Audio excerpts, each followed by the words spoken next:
A picture is worth 1,000 words, and on your wedding day, a picture is priceless. Whether you're a bride, a groom, or just here for the wedding cake, welcome back to the channel. I'm Amy, and this is Amy Brews Weddings and Wellness. I am a professional wedding planner with over 20 years of experience, and I am here to share my wisdom, knowledge, and jokes with you.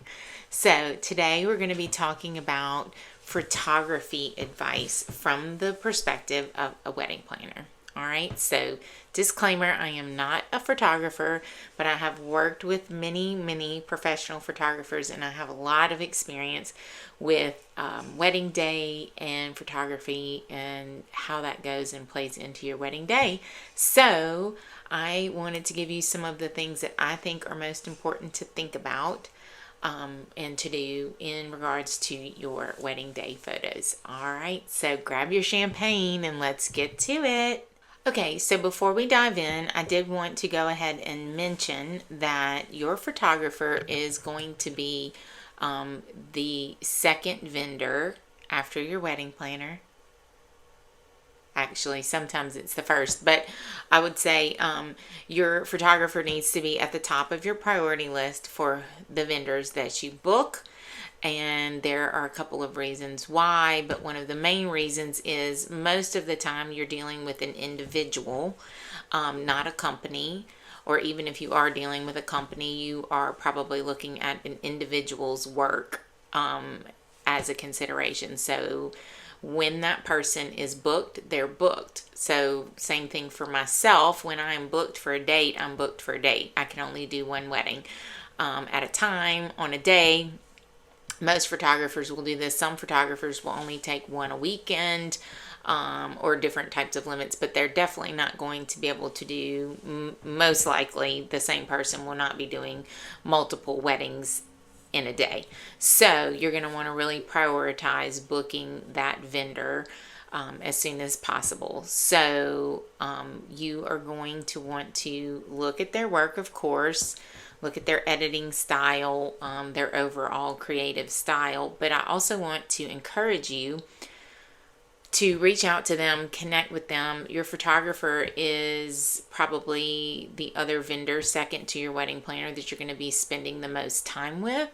And so you really want to make sure that you have a rapport with that person, that you enjoy their personality, and that you do feel like they are professional, that they can be creative, but also run a timeline, stay on time, stay on task, these kinds of things. So, of course, if they're a professional, they most likely can do these things and will do these things. But just things to think about.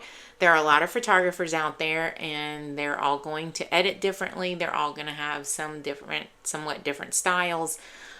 So you are looking for what will work best for your vision for your wedding day, of course.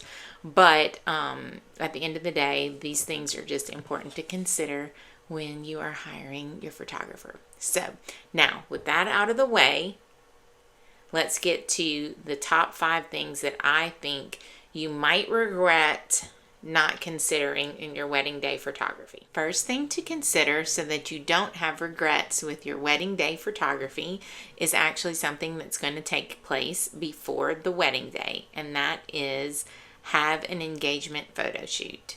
All right, so a lot of photographers will include this with a package, and I actually know a lot of photographers personally that have said this is something they include and don't even charge for because it can really be so beneficial to them and you to do prior to the wedding day. And here's the reasons why. First of all, it gives you that opportunity to get to know the photographer, get to know their style, get to know them a little bit more. Like I've mentioned before, that you want to have that rapport with your photographer, but it's also really good for you to get comfortable on the other side of the camera. All right, so wedding day can feel a little bit like paparazzi. Okay, like we're going to talk a little bit at the end of the video. I've got a bonus topic for you at the end, so stay tuned for that. But it is going to kind of go in the vein of this paparazzi type thought process. You may or may not be used to this in your everyday life, being followed by cameras. I don't know about you, but I'm not personally followed by cameras every day, and all eyes are not necessarily on you on a day-to-day basis. So getting used to being on the other side of the camera can really be important, so that you can get those money shots on the wedding day. All right. And this can be particularly key for your groom. All right. So a lot of women, a lot of young women, become used to being on the other side of the camera pretty early on, and may be comfortable with that already, where your groom most likely may not be. All right. I do find that, generally speaking, again, I'm going to refer to my sons. I probably do that a lot in these videos. But I do have 3 sons, and raising them over the years, and being around not just them but their friends, generally speaking, the male species doesn't seem to be overly excited about being in front of a camera. So anyway, but unfortunately the paparazzi will follow them as well on the wedding day, and you do want pictures of you guys together, with your family, all the things. And so you really want to be able to be comfortable, and for him to be comfortable in front of the camera and with your photographer. And if you have hired an excellent and professional wedding photographer, like I know that you will, then they are going to know all the tips and tricks and things to do to help you be comfortable, to catch those best moments, etc. But at the end of the day, you do have to be comfortable and have some comfort level on the other side of the camera lens, so you can be prepared. So I think that that is a number one thing to consider, so that you don't have regrets on the wedding day where your photos are concerned, is have an engagement photo session. All right. Second thing to consider is being sure to give your photographer a shot list. All right. So this is something I discuss with my clients really early on, but most of the time they forget, and that's okay, because I get it. You got a lot of info coming at you. But we will definitely circle back to it in that timeline meeting, which is right before the wedding, within about 4 or 6 weeks usually, where we're going to discuss a shot list for the photographer. So you're going to provide this to your photographer. Now, before I explain to you what I'm talking about here, I'm going to disclaimer this with your wedding photographer is going to already know the basic or standard industry shots that they're going to get, which is obviously they're going to get you and your bridesmaids all together and individually. You know, these things that are standard to most every wedding day and wedding album gallery that you see.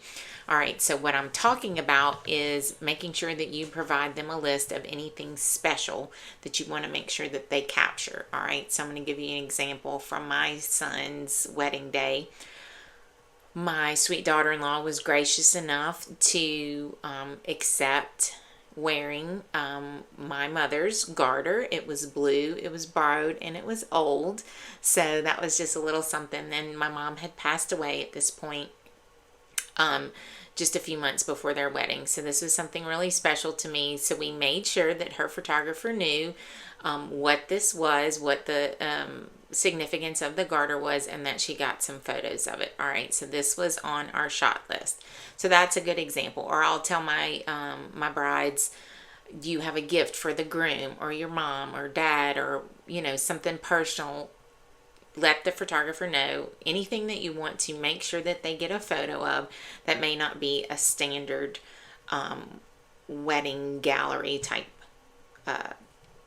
shot. All right, that is number one. And number two is going to be that family list. So most likely you're going to take extended family photos after your ceremony, and this time frame is going to be short. All right, you're going to be real limited on the time frame that you have to do this. Most of the time 20 minutes, 30 minutes max, usually less. Everybody's ready to get to the reception, excuse me.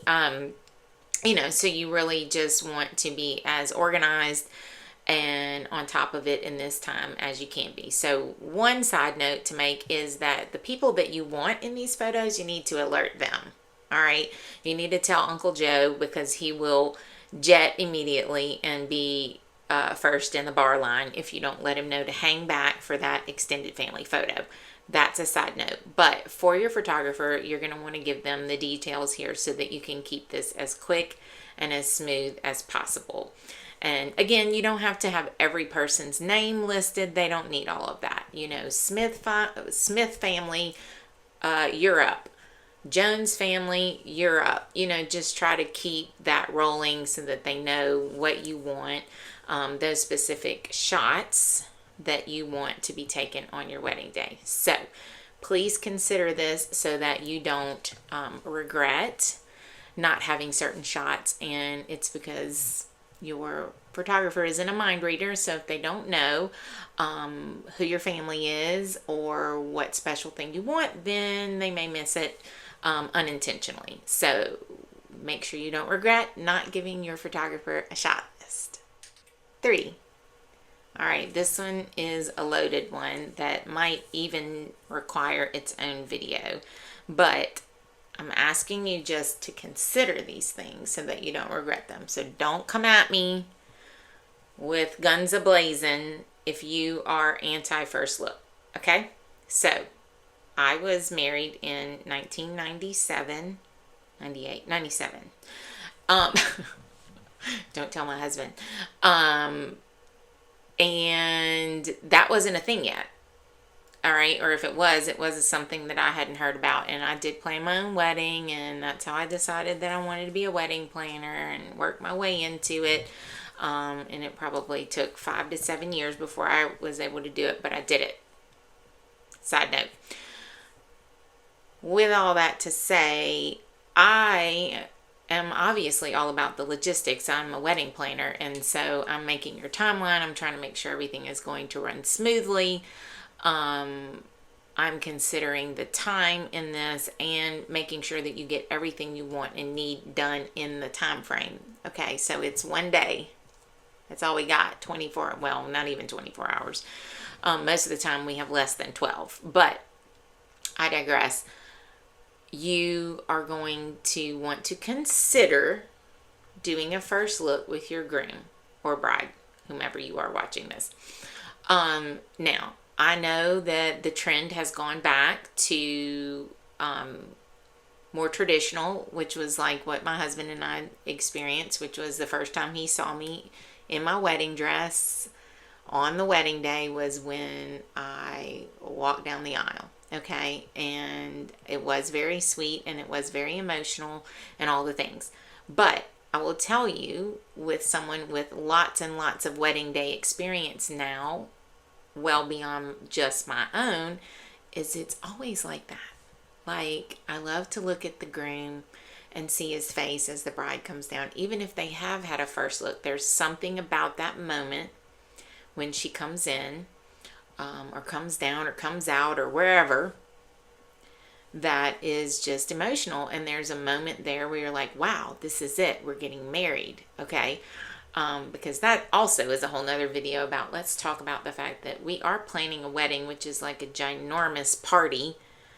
But you're also doing all of this because you're getting married, and total cheeseball moment here, but it is the first day of the rest of your life. So, the wedding is just literally one day and all of that. So anyway, but please consider it. It will make your day go by much smoother. You will still have a very emotional, lovely, touching moment when you come down the aisle, whether you've had a first look or not, in my humble opinion. And you will have gotten quite a few photos out of the way earlier in the day. I feel like 95% of photographers are going to agree with me on this, if not 100. I mean, I'm trying not to go 100 just because, can I really go 100 with anything? I don't know. But, but saying that to say, I really think that logistically, making sure that you have the time you need, getting special shots and really sweet shots of the two of you conversating, it does give you a sweet moment with each other before the ceremony that you're probably not getting otherwise. So there's a lot of things to consider that are really sweet and nice about this. I do feel like we've had a little bit of a first look explosion. And again, hey, you do you, boo, if this is your thing. But we've got a bridesmaid's first look now, and we have a dad and daughter first look, which is very sweet as well. You know, we have all kinds of first looks. First look with the dress, and the bride just saw the dress. No, I'm just kidding. It can be kind of a first look explosion, and then that is something to consider in your wedding day timeline as well. But where the first look between the bride and the groom is concerned, this can be really beneficial in a lot of ways, and especially where your logistics are speaking. So that is number 3. Please just consider it. All right, talk to your photographer, see what they think. Talk to your wedding planner, see what she thinks, he or she thinks, and just consider it, okay? Because we don't want you to have regrets, and that's the whole point of this video, and that's really the whole point of my job. So anyway, number 3, consider having a first look. All right, so 4, golden hour is your BFF.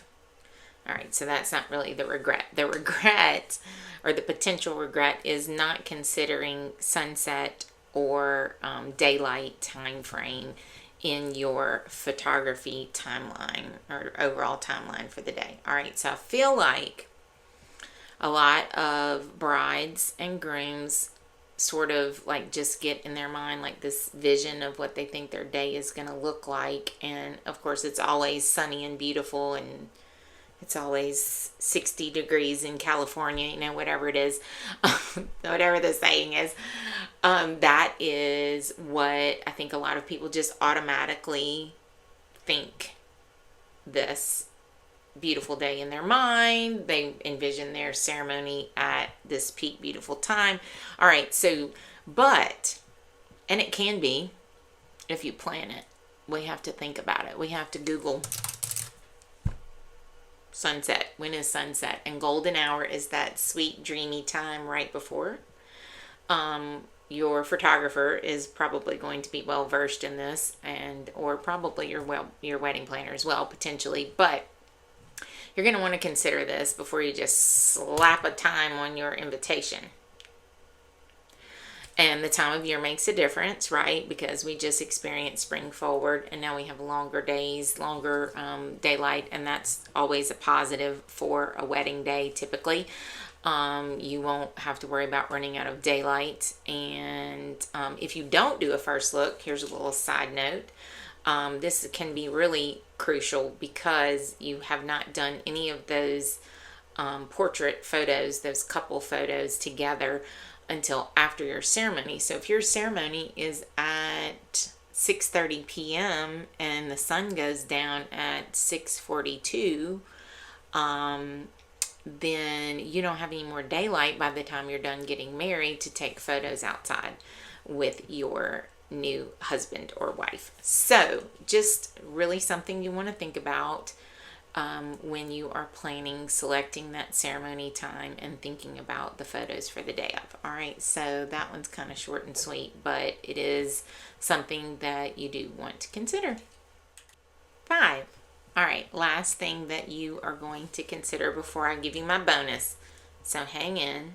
Don't leave without your bonus and without your brew. All right, because we're going to talk about it, because you're probably out of champagne by now, if I had to guess. But the last thing that I'm going to say consider is having a second shooter. All right, so your photographer may already include this in the package that you select. That is something you're really going to want to read carefully and go over with your photographer, which is what all is included in the package that you select with them. The number of hours you get them on the wedding day, what all comes with that, and if you get a second shooter, which means a second person present on your wedding day. They may not be there the entire time, and typically they don't need to be, but there are some crucial times during the day where 2 photographers on the job sort of splitting duties and being literally 2 different places at once, which sadly one person can't be. I haven't figured out how to do it yet. Tried real hard, but I can't.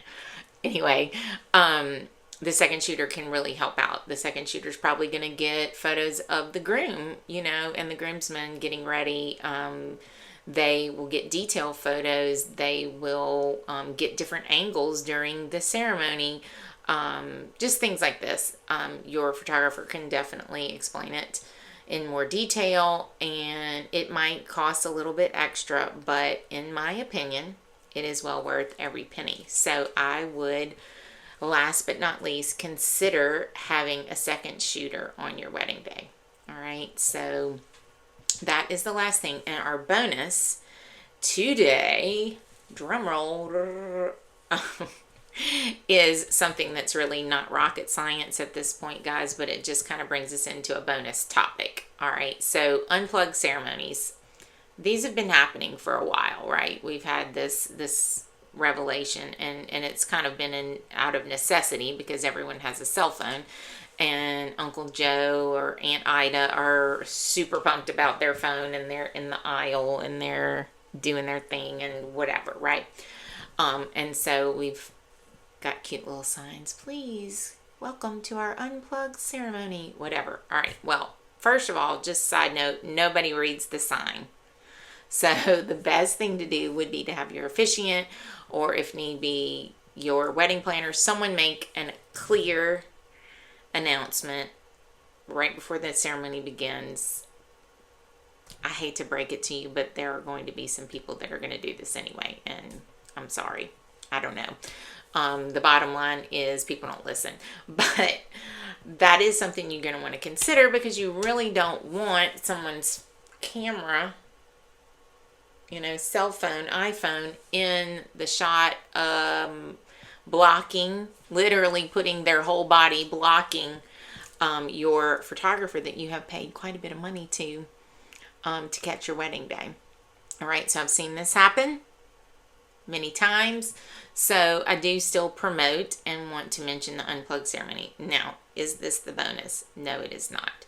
The bonus is, let's talk about a fairly new trend, which is called content creators. All right, so I've had, this has been new in the last year or so, at least in our area. I mean, being in South Louisiana, we probably are late to the game, if I had to guess. So this is probably something that's been happening elsewhere. And, here we are. But content creators. So I'll explain to you what that is if you don't know yet, and I'll just give you some brief thoughts on that. So a content creator is going to be someone that is there catching the behind the scenes type moments.